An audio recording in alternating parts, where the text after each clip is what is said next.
Okay so cash flow statement कर रहे हैं ਆਪਾਂ कैश फ्लो स्टेटमेंट ਦੀ ਡੈਫੀਨੇਸ਼ਨ ਕੀ ਹੈ ਰਾਜੇ the statement which is prepared to ascertain the flow that is inflow and outflow of cash and cash equivalent पहले इस definition ਨੂੰ थोड़ा समझ ਲੈਣੇ हैं ਉਹ ਕਹਿੰਦਾ ਸਰ ਇੱਕ ਸਟੇਟਮੈਂਟ ਬਣਾ ਕੇ ਦਿਓ मैं कि किस पर्पस ਲਈ ਕਹਿੰਦਾ ਸਰ ਜਿਹਦੇ ਵਿੱਚ ਸਾਨੂੰ ਫਲੋ ਪਤਾ ਚੱਲੇ कि फ्लो मतलब पैसा आया कितना मतलब इनफ्लो एंड आउटफ्लो तो ड्यूरिंग द ईयर कैश कितना आया ते कितना गया यदि एक स्टेटमेंट बना के दो the statement which is prepared to ascertain कि पता करो एनालिसिस में थोड़ी देर बाद दसूंगा कि मतलब है ascertain the flow that is inflow and outflow of cash and cash equivalent बोलो डेफिनेशन समझ आई एक स्टेटमेंट बनानी है जिससे कैश आया कितना और गया yes, कितना ये नोट करना है आपा क्लियर है yes sir मैं उन्होंने कहा कि सर ये स्टेटमेंट 12th जो आपने क्यों दी असी 11th दे विच ऑलरेडी कैश अकाउंट बना रखा है या कैश बुक बना रखी है ਉਹਦੇ ਵਿੱਚ ਤੁਹਾਨੂੰ ਸਾਰਾ ਕੁਝ ਮਿਲ ਜਾਂਦਾ ਹੈ ਡੈਬਿਟ ਸਾਈਡ ਅਸੀਂ ਰਿਸੀਟ ਲਿਖਦੇ ਹੁੰਦੇ ਸੀ ਔਰ ਕ੍ਰੈਡਿਟ ਸਾਈਡ ਅਸੀਂ ਪੇਮੈਂਟ ਲਿਖਦੇ ਹੁੰਦੇ ਸੀ तो ਤੁਹਾਨੂੰ ਸਰ ਇਥੋਂ ਪਤਾ ਚੱਲ ਜੂਗਾ ਕਿ ਪੈਸਾ ਆਇਆ ਕਿੰਨਾ और इधरों पता चल जूगा पैसा गया कितना then why there is a need to prepare cash flow statement कहना सर दो चीजें हैं एक पहली गल तो सिर्फ असरटेन नहीं करना ਅਸੀਂ ਉਹਦਾ एनालिसिस भी करना है और कैश अकाउंट ਦੇ ਵਿੱਚੋਂ एनालिसिस पॉसिबल नहीं है मैं sir which kind of analysis कहना ਤੁਹਾਨੂੰ ਕਰਕੇ ਦਿਖਾਵਾਂਗੇ ਉਰੇ सेकंड ਅਸੀਂ we are talking about cash and cash equivalent not cash only तो ਅਸੀਂ cash and cash equivalent ਦੀ ਗੱਲ ਕਰਦੇ ਹਾਂ ਜੋ ਇੱਥੇ ਤੁਸੀਂ ਬਣਾਉਂਦੇ ਸੀ ਉਹ ਸਿਰਫ कैश ਦਾ ਫਲੋ ਪਤਾ ਕਰਦੇ ਸੀ ਇਨਫਲੋ ਤੇ ਆਊਟਫਲੋ मैं sir cash and cash equivalent की ਹੁੰਦਾ ਕਹਿੰਦਾ ਸਰ ਉਹਦੀ ਵੀ ਤੁਹਾਨੂੰ ਡੈਫੀਨੇਸ਼ਨ ਦੱਸਾਂਗੇ तो इस पर्पस ਲਈ ਤੁਹਾਨੂੰ ਕਿਹਾ ਗਿਆ ਹੈ कि आप कैश फ्लो स्टेटमेंट बनाओ ताकि कैश ਦੇ फ्लो ਨੂੰ एनालिसिस करो और एसरटेन करो is it clear yes sir good तो सर ये रिक्वायरमेंट की है थोड़ा समझना कि कैश फ्लो ਦੀ ਇੰਪੋਰਟੈਂਸ ਕਿਉਂ ਹੈ ਅਸਲ ਵਿੱਚ ਜਿਹੜੀਆਂ ਵੀ ਕੰਪਨੀਆਂ ਨੇ आपदे आप ਨੂੰ ਲਿਸਟ ਕਰਵਾਉਣਾ ਹੁੰਦਾ ਹੈ मतलब ਉਹਨਾਂ ਨੂੰ ਬੋਲਦੇ ਲਿਸਟਿੰਗ ਕਰਵਾਣੀ ਹੈ ਤਾਂ ਸਟਾਕ ਐਕਸਚੇਂਜ ਤੇ ਕਿ ਸਾਡੇ ਸ਼ੇਅਰ ਜਿਹੜੇ ਹੈਗੇ ਸਟਾਕ ਐਕਸਚੇਂਜ ਤੇ ਵਿਕਣ ਸਾਡੇ ਸ਼ੇਅਰਸ ਦੀ ਸੇਲ ਪਰਚੇਜ਼ ਹੋਵੇ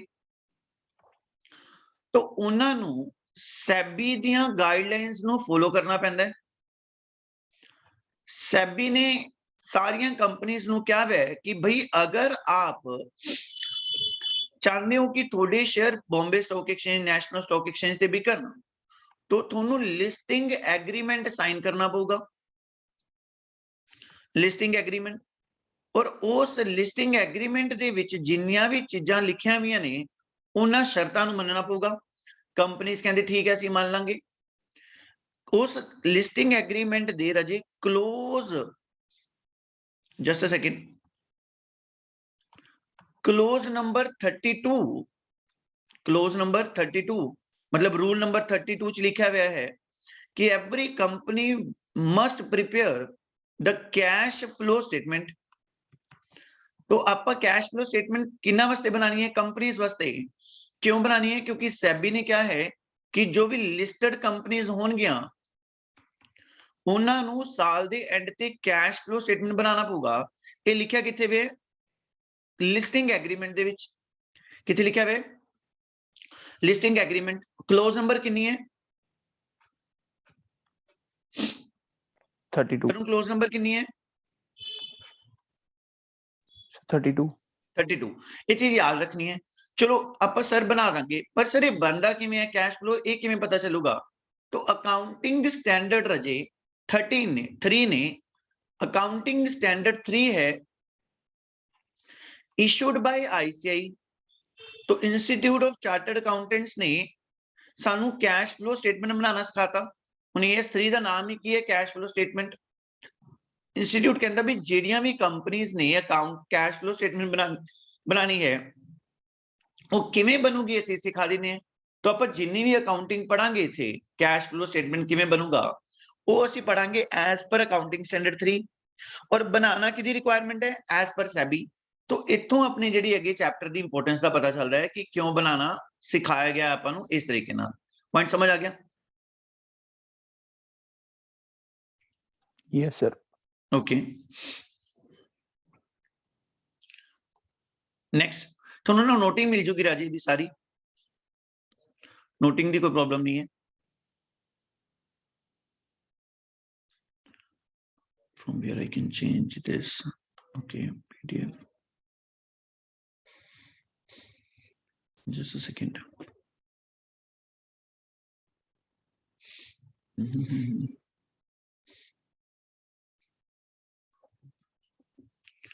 Do you know where I can change this new whiteboard? अरे ये पंगा है इसका।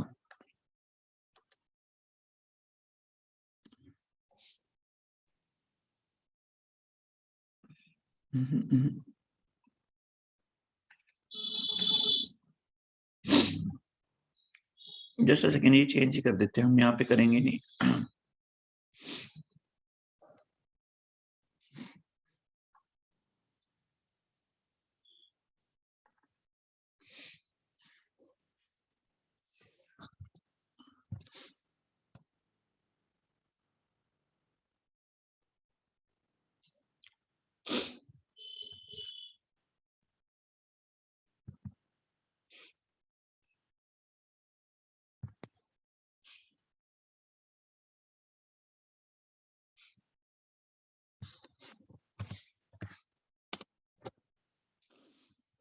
चलो बेटा देखिए,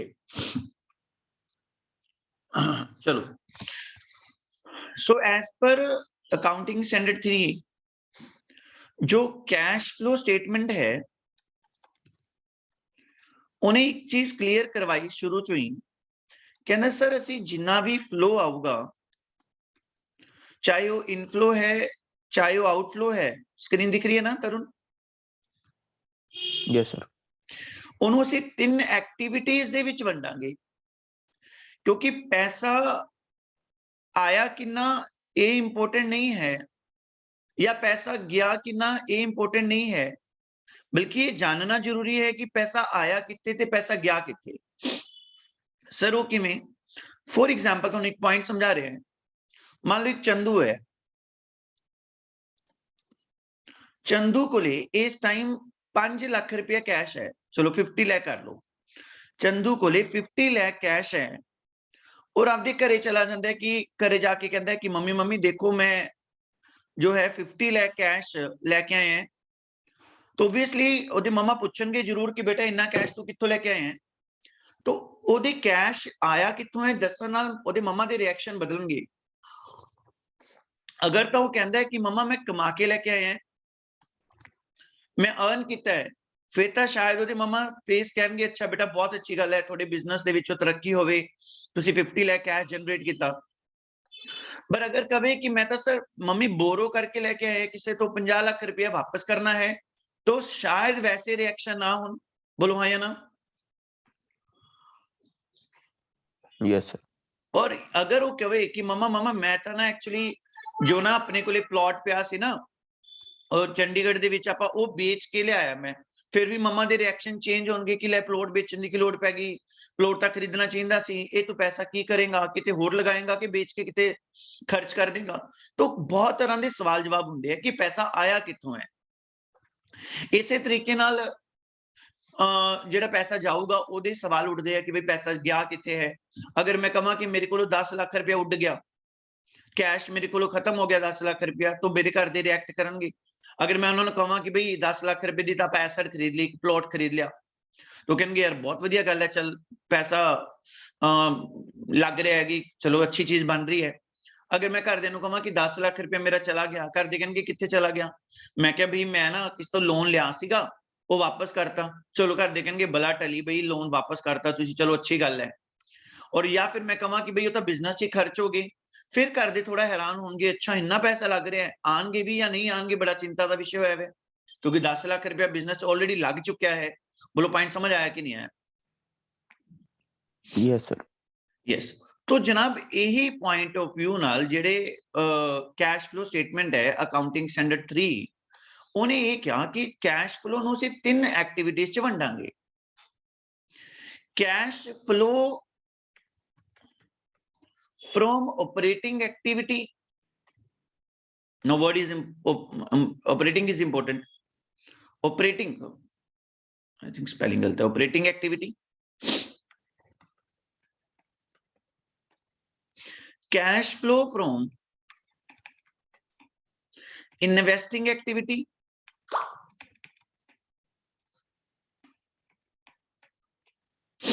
Cash flow from financing activity.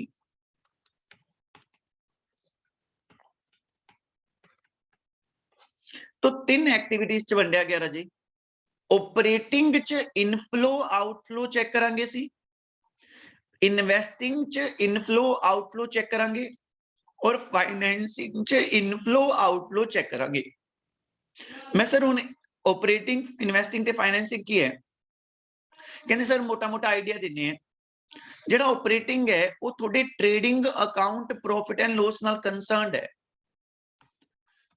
Trading and profit and loss account नाल कि जो थोड़ा मेन बिजनेस है वो चो कितना इनफ्लो आ रहा है कितना आउटफ्लो आ रहा है। फॉर एग्जांपल मैं कहा कि मैं इंस्टीट्यूट चला रहा राजे, इंस्टीट्यूट दे विच पैसा लग रहा है, रेंट भी लग रहा है, इलैक्ट्रिसिटी बिल भी पे हो रहा है, सैलरीज भी जा रही हैं स्टाफ दियां, बट कलैक्शन के नाम ते इंस्टीट्यूट की फीस इन्नी नहीं है, ये विच सानू माइनस च जा रहा है। इंस्टीट्यूट ते खर्चा हो गया 8 लाख रुपया, सैलरी रेंट इलैक्ट्रिसिटी भरन दा, बट कलैक्शन सिर्फ 6 लाख हुई है। तो 2 लाख रुपया असीं जिहड़ा हैगा आपदे कोलों इन्वेस्ट करी बैठे हैं इंस्टीट्यूट दे विच, क्योंकि उत्थों दे इनफ्लोज नेगेटिव आ रहे हैं। बोलो पॉइंट समझ आ गया कि नहीं आ गया? Yes, sir. तो जिहड़ा पैसा तुसीं बिजनेस दे विच लगाया, ट्रेडिंग प्रॉफिट एंड लॉस नाल कंसर्नड है, मोटिया मोटिया सारियां आइटम आपां नूं ट्रेडिंग च मिलणगियां, ये वो असीं ऑपरेटिंग एक्टिविटी मानदे हां। मैं सर इन्वेस्टिंग एक्टिविटी, कहना सर इन्वेस्टिंग एक्टिविटी मोटा मोटा अगर आइडिया लगाइए तो थोड़ी एसेट साइड नाल कंसर्नड है। इत्थे सेल ऑफ फिक्स एसेट ते इन्वेस्टमेंट लवांगे। अगर तुसी इन्वेस्टमेंट या फिक्स एसेट सेल किते हैं तो पैसा आऊगा या जाऊगा?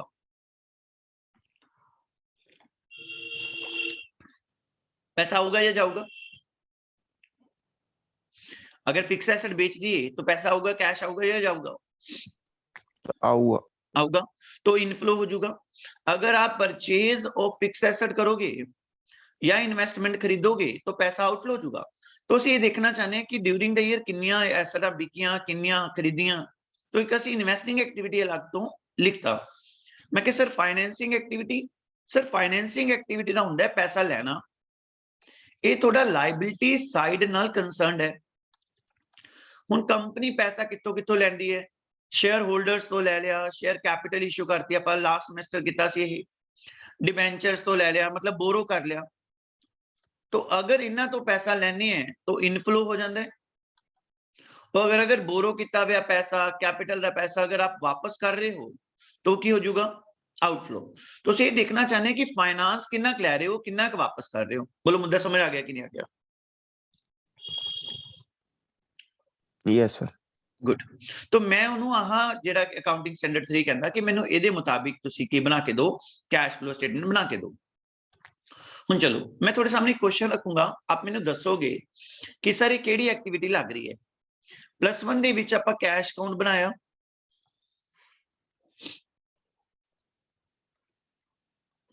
कैश अकाउंट डेबिट क्रेडिट, इधर रिसीट आ जाती है, इधर पेमेंट आ जाती है।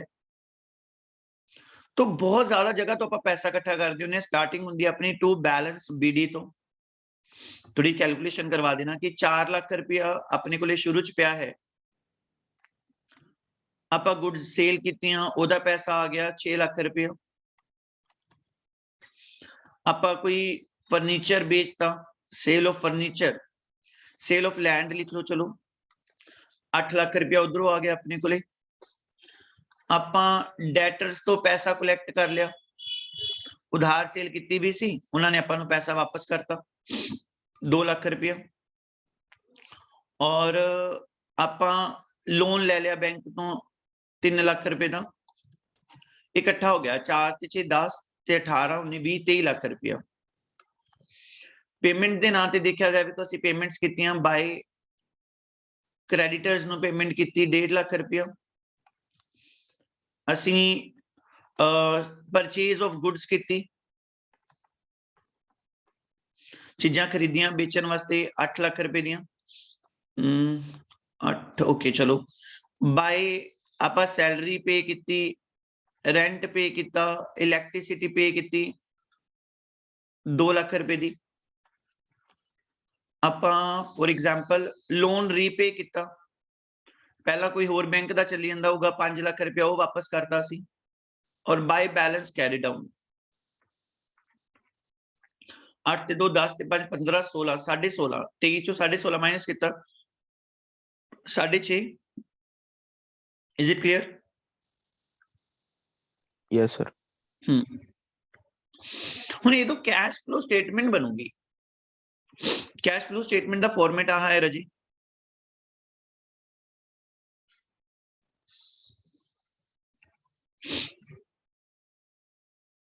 तो सारे पहला सी cash flow from operating activity लिख रहे हैं, फिर cash flow from investing activity, फिर cash flow from financing activity. आप आइडेंटिफाई करो कि थोनू केड़ा रिसीट इन्वेस्टिंग दी लग रही है, केड़ी फाइनेंसिंग दी लग रही है, केड़ी ऑपरेटिंग दी लग रही है। अगर मैं चीज़ां बेचियां, गुड्स बेची हैं, तो मेरी केड़ी एक्टिविटी लग रही है थोनू, ये ऑपरेटिंग, इन्वेस्टिंग या फाइनेंसिंग? गुड्स बेची हैं, ऑपरेटिंग। ऑपरेटिंग, तो सेल ऑफ गुड्स किन्नियां बेचियां 6 लाख रुपए दियां। उस तो बाद सेल ऑफ लैंड बेची, लैंड बेच के पैसा आया है, केड़ी एक्टिविटी मनी जाऊगी? इन्वेस्टमेंट। वेरी गुड, क्योंकि एसेट बिक रही है। सेल ऑफ लैंड तो पैसा आया अपने को 8 लाख रुपया, और डेटर्स तो कलैक्शन हुई है, जिन्होंने उधार माल बेचा सी उन्होंने तो कलैक्शन हुई है। की लग रहा है? सोचो मड़ा। ऑपरेटिंग। यस, कई बच्चे इन्वेस्टिंग कह देंगे कि बैलेंस शीट च है, नहीं, डेटर्स नु सी उधार सेल की है, नॉर्मल डेटर्स है तो इधर आऊगा 2 लाख। लोन ले लिया 3 लाख रुपया आपा, फाइनेंसिंग ऑब्वियसली यस। क्रेडिटर्स नु पेमेंट की है,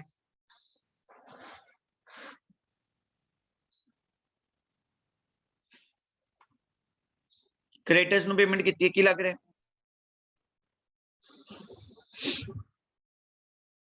ऑपरेटिंग बिजनेस दा रिलेटेड है, इन्वेस्टमेंट नाल रिलेटेड है, फाइनेंस नाल रिलेटेड है। ऑपरेटिंग यस, तो क्रेडिटर्स तो सी परचेज की है, परचेज की कितनी गुड्स कितनी, वो बिजनेस वास्ते है, ट्रेडिंग प्रॉफिट एंड लॉस नाल है, तो बस ब्रैकेट पा देने, मतलब आउटफ्लो। गुड्स परचेज कितनी cash, operating, obviously operating yes 8 lakh रुपया। से सैलरी रेंट इलेक्ट्रिसिटी पे की, ऑब्वियसली ऑपरेटिंग ये है 2 लाख रुपया। फिर असी लोन रीपे करता, लोन रीपे किया था फाइनेंसिंग च जाऊगा, पैसा लेना पैसा वापस करना 5 लाख रुपया, और दैट्स इट। बड़े ध्यान नाल समझना, हुण इनू नेट करांगे। 6 ते 2 8 लाख रुपया ऑपरेशन चो आया है, और 10 ते 11 11.5 लाख रुपया लग्या हुआ है, 3.5 लाख रुपया आप माइनस से चल रहे हैं, और इधर 8 लाख प्लस से चल रहे हैं, और इधर आप 2 लाख माइनस से चल रहे हैं, हाँ या ना? Yes sir. गुड। हुण 8 प्लस दा 3 ते 2 5 5.5 माइनस दा कितना बचा? 2.5 लाख रुपया बचा। Yes sir. इन्हों बोलते cash generated during the year. During the year cash कितना इकट्ठा होया? ਐਡ ਕਰੋ ਓਪਨਿੰਗ ਚ ਤੁਹਾਡੇ ਕੋਲੇ ਕੈਸ਼ ਕਿੰਨਾ ਪਿਆ ਸੀ बैलेंस BD ਸੀ 4 ਲੱਖ ਰੁਪਏ देखो ਆਪਾਂ ਕਿਤੇ ਲਿਖਿਆ ਨਹੀਂ ਆ ਵਾਲਾ और जे 2.5 ਲੱਖ ਰੁਪਏ ਡਿਊਰਿੰਗ ਦ ਈਅਰ ਇਕੱਠਾ ਕੀਤਾ 4 ਲੱਖ ਰੁਪਏ ਸ਼ੁਰੂ ਚ ਪਿਆ ਸੀ ਐਂਡ ਤੇ ਕਿੰਨਾ ਪਿਆ ਹੋਊਗਾ 6.5 ਲੱਖ ਰੁਪਏ ਇਹਨੂੰ ਬੋਲਦੇ closing cash is it clear yes sir देखो हुन एक्चुअली ये वही स्टेटमेंट दा मॉडर्न वर्जन है जिहड़ी तुसी +1 च बना के आए सी वैसे इहनू कैश फ्लो स्टेटमेंट दा नाम दिता हुन एसरटेन तो हो गया केड़ी एक्टिविटी तो कितना आया एनालिसिस भी करना है हुन एनालिसिस करके देखो राजे कि इहदे ऑपरेशंस नेगेटिव कैश जनरेट कर रहे हैं मतलब इहदे ऑपरेशंस चों इन्ना पैसा जनरेट नहीं हो रहा जो किते ना किते टेंशन वाली गल हुंदी है कि भाई बिजनेस चो पैसा क्यों नहीं निकल के आ रहा या तो डेटर्स तो आप रिकवरी नहीं कर रहे या आप क्रेडिटर्स तो उधार नहीं ले पा रहे खर्चे एक्सेसिव हो रहे हैं सेल्स नहीं हो रही दूसरा फाइनेंसिंग नेगेटिव आ रहा है चलो फाइनेंसिंग नेगेटिव का तो मतलब यही है कि तुसी लोन पे करी नहीं अच्छी गल है फाइनेंसिंग नेगेटिव होना कोई माड़ी गल नहीं है हुन ये तो साफ समझ आ रहा है कि ये बंदा बिजनेस दे विच जिहड़ा पैसा लगा रहा आपदे वल्लों या लोन वापस कर रहा है ये बिजनेस चो कैश नहीं जनरेट कर पा रहा इन्ना इस करके एसेट बेच रहे ਇਹਦੇ ਕੋਲ ਹੋਰ ਕੋਈ ਚਾਰਾ ਨਹੀਂ ਮਿਲਿਆ ਇਸ ਬੰਦੇ ਨੇ ਆਪਦੀ ਐਸੈਟ ਵੇਚ ਕੇ ਬਿਜ਼ਨਸ 'ਚ ਪੈਸਾ ਲਾਤਾ ਐਸੈਟ ਵੇਚ ਕੇ ਫਾਈਨੈਂਸਿੰਗ ਵਾਲਿਆਂ ਦਾ ਵਾਪਸ ਕਰ ਰਿਹਾ ਹੈ और बाकी पैसा आपके कोले रखे बैठा है बोलो हाँ या ना यस सर तो कैश फ्लो की पोजीशन अच्छी नहीं है कैश फ्लो की पोजीशन अच्छी नहीं है सेकंड थिंग कि 6.5 लाख रुपया इन्ना कैश रख के की करना है आपके कोले हो सकता है इन्हें उम्मीद है कि आने वाले साल च भी ऑपरेशन चो पैसा जनरेट नहीं होगा ताई करके उन्हें एक्सेसिव कैश रख रखा है कि पिछले साल 4 लाख रखा वैसे ही एक्ट 6.5 लाख रुपया रख लिया तो वी कैन आस्क हिम कि भाई इन्ना पैसा कातों रखा हुआ है तुसी आपदा इहनूं तुसी क्यों नहीं इन्वेस्ट करदे किते उल्टा तुसी इन्वेस्टमेंट बेच ही कातों जांदे हो तो फिर वो आपनूं दसूगा कि नहीं जे साडा प्लान है कि आ जिहड़ी लैंड बेची है ये लैंड दी जगह कोई होर लैंड लैनी है उहदे करके सानूं पैसे दी लोड़ है तो we can ask him questions like that तो आ फर्क है कैश अकाउंट दे विच ते कैश फ्लो स्टेटमेंट दे विच बोलो पॉइंट समझ आ गया कि नहीं आ गया यस सर गुड हुण मैनूं ये दसो कि अगर कैश अकाउंट तो आपां नूं कैश फ्लो स्टेटमेंट बनानी पैगी तो मिनट 5 नहीं लगदे आपां सिर्फ और सिर्फ बाइफरकेशन करनी है और गल खत्म बट एक्चुअल दे विच जिहड़ी आपां नूं क्वेश्चन आऊगा उन्हें आपां नूं कैश अकाउंट देना ही नहीं उन्हें आपां नूं दो देनी है बैलेंस शीट्स एक देऊगा राजी आपां नूं प्रीवियस ईयर दी एक देऊगा करंट ईयर दी फॉर एग्जांपल अगर वो मैनू कहता है कि सर तुसी 2021-22 दा कैश फ्लो स्टेटमेंट बना के दो कि इस साल कितना इनफ्लो आया ते कितना आउटफ्लो आया तो मैनू दो बैलेंस शीट्स दे दूंगा एक दा मैनू दे दूंगा पिछली बैलेंस शीट यानी कि 2021 दी प्लस एक दे दूंगा मैनू 21-22 दी 21 ते 22 दी मैं उन्हें दो बैलेंस शीट प्लस कुछ additional information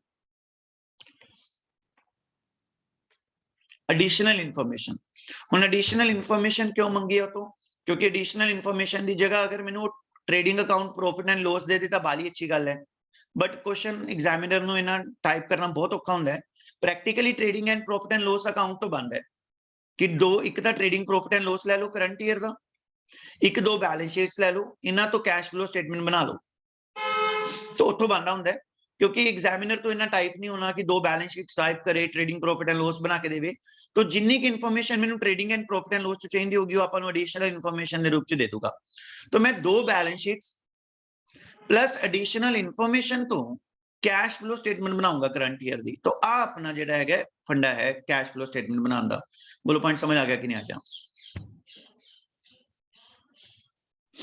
yes sir good so start करांगे राजी आपां cash flow from financing activity तो cash flow from financing activity financing ना मतलब ਹੁੰਦਾ है पैसा अरेंज करना ते पैसा वापस करना। कंपनी कोले ਕਿਹੜੇ-ਕਿਹੜੇ सोर्स है जिथों पैसा लिया जा सकता है। वो ओनर्स फंड है, चाहे इक्विटी शेयर होल्डर्स तो पैसा ले ले, चाहे प्रेफरेंस शेयर होल्डर तो पैसा ले ले। दो तरह के शेयर होंगे हैं, पता है ना, +1 च बिजनेस स्टडी च सीगा ये, हाँ या ना। शेयर्स दो तरह के होंगे, पता ना Tarun. Yes sir, yes sir. तो इन्हां तो जो पैसा लेंदा है ਉਹਨੂੰ ਅਸੀਂ इक्विटी शेयर कैपिटल बोल देने हैं, और इन्हां तो अगर पैसा लूगा तो ਉਹਨੂੰ ਕੀ बोल देंगे, प्रेफरेंस शेयर कैपिटल। तो इनफ्लो हो जाऊगा, हाँ या ना।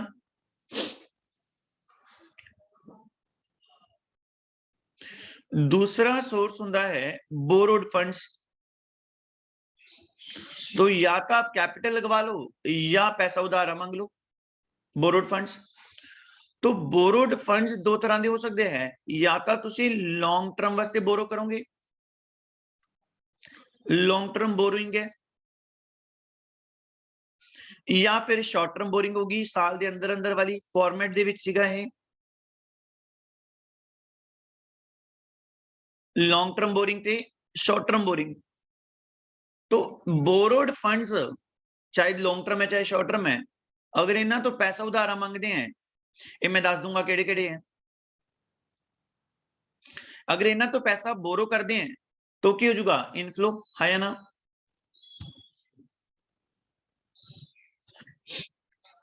बोलो बोलो बोलो, पॉइंट समझ आ गया? Yes sir. गुड। हुन बोरोड फंड्स वालियां दा पैसा वापस भी होगा। अगर मान लो 4 साल बाद वास्ते पैसा लिया है, 4 साल बाद अगर वापस कर दिए तो की होगा, रीपेमेंट हो रही है। अगर रीपेमेंट करांगे तो इनफ्लो क्या outflow?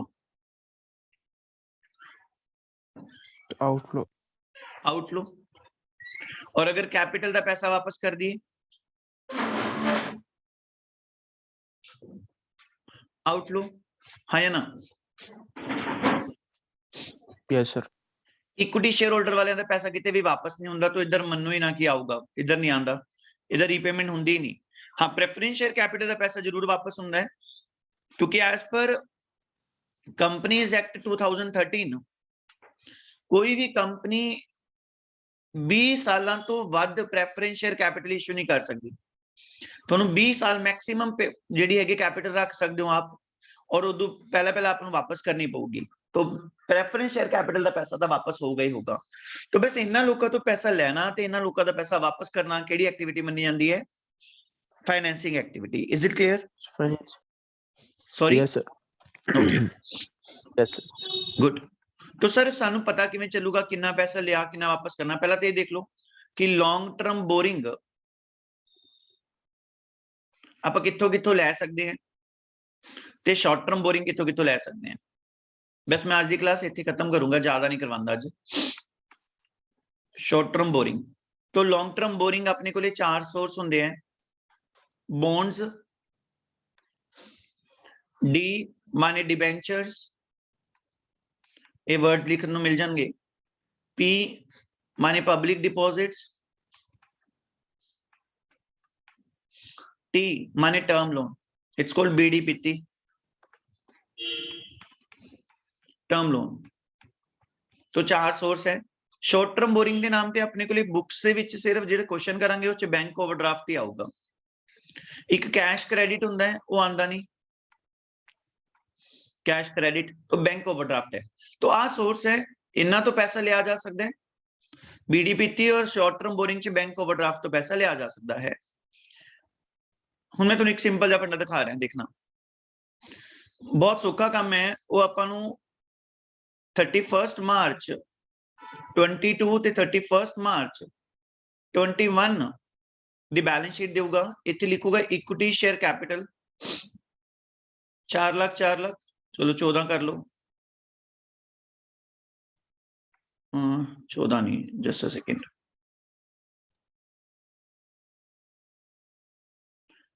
20 lakh. Preference share capital 5 lakh 5 lakh, इतने समझ लो डिबेंचर्स 0 तो 8 लाख हो गई, पब्लिक डिपॉजिट्स 2 तो 1 लाख हो गए, बैंक ओवरड्राफ्ट 50,000 तो नील हो गया। हम लोगों का find out cash flow from financing activity, तो आपने इतने ड्रॉ करना है solution cash flow from financing activity, तो वही 2 कॉलम बननगे, एक डिटेल वाला हुंदा एक अमाउंट वाला हुंदा।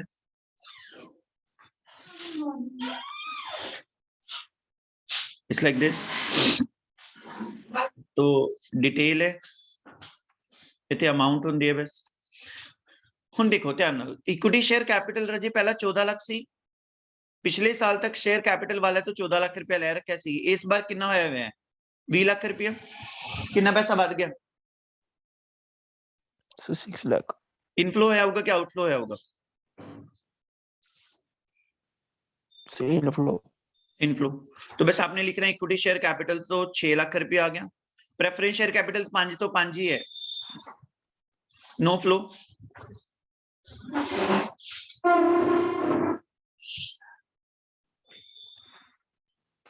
और यही नील तो 8 लाख हो गए, डिबेंचर्स तो पैसा आया कि गया?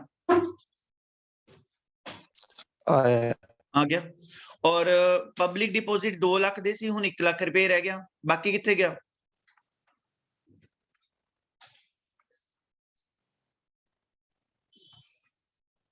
पिछले साल लोगों का 2 लाख रुपए देना सी, 1 लाख देना है, बाकी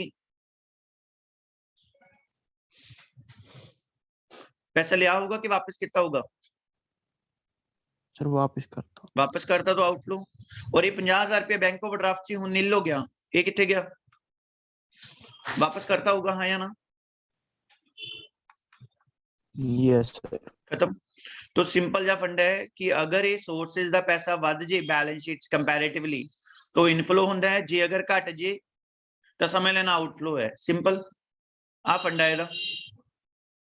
तो आ देखो 6 ते 8 14, 14 चो 1.5 गया, 12.5 हाँ 12.5 लाख रुपया जेड़ा है, आप इधरले पासे आंसर काट दो कि 12.5 लाख रुपया जो है वो नेट इनफ्लो है। पॉइंट समझ आ गया?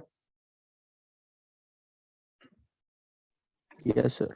बस हाँ ਇਹਦੀ ਨੈਕਸਟ ਕਲਾਸ ਆਪਾਂ ਕਰਾਂਗੇ ਕੱਲ 8:15 ਵਜੇ ਸ਼ੁਰੂ ਕਰਾਂਗੇ, ਥੋੜਾ ਲੇਟ ਹੋ ਗਿਆ ਆਪਾਂ, ਠੀਕ ਹੈ? ਤੇ ਬਸ ਫਿਰ ਇਹ ਕਵਰ ਕਰਾਂਗੇ ਤੇ ਉਹਦਾ ਬਿਜ਼ਨਸ ਦਾ ਉਹਦਾ ਟਾਈਮ ਦੇ ਦੂੰਗਾ ਮੈਂ ਤੁਹਾਨੂੰ ਇਕਨੋਮਿਕਸ ਦਾ।